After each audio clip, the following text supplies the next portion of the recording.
started as any other day. I didn't think it was gonna be as bad as it was. You never know what can happen. Unforgettable. There was heavy rain to the point where you couldn't even see.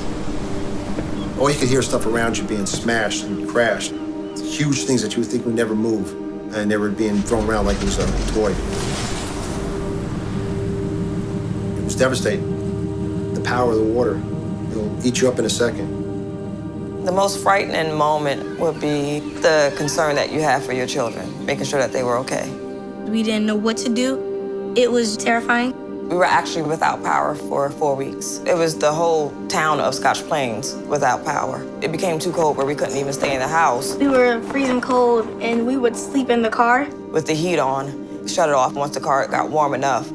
That's how we were able to fall asleep. You couldn't really ignore what was going on around you. You really just see how much everyone cared for each other in this community. The dangers of Mother Nature, you don't know where it's gonna hit or how it's gonna hit. So you just have to prepare yourself mentally.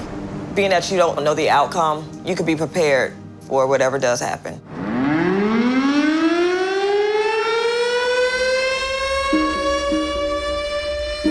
We had an EF5 tornado, as devastating as they come. You can't go back to who you were when you experienced such a trauma. It changes you fundamentally as a person. Because I'd never seen a tornado, it never occurred to me that this big, massive thing with no definitive boundaries was a tornado. And so we ran down into the shelter and locked it. We had not even been down there a minute. You could hear people screaming. It just sounds like this really loud train coming through. We had a damaged path that was a half-mile wide. And within that half mile, it was total destruction. There was very little left. With an autistic child, the most we can do is prepare the best we can, educate ourselves, and have faith.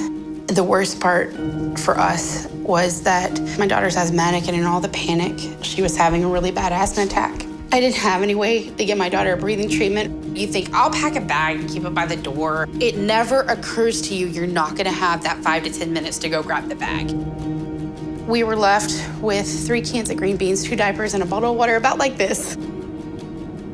People sometimes don't take action because they have decided that it's not going to happen to me. People in our city have learned that it does happen, and it can happen to us. When people receive warning, they need to take action. At one point, we drove underneath the smoke, and the smoke was blocking out the sun. You could see just this giant cloud of smoke just rapidly approaching our home. I knew that was not a good sign.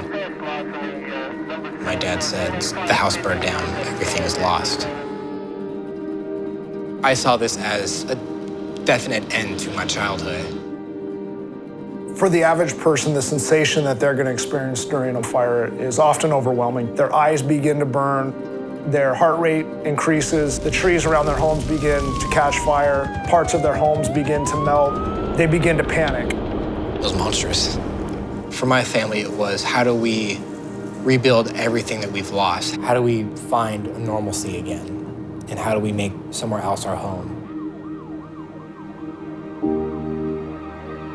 Personal preparedness, not just for a wildfire, a tornado, or an earthquake, but to be prepared for 24, 48, and 72 hours on your own is really vital throughout the country.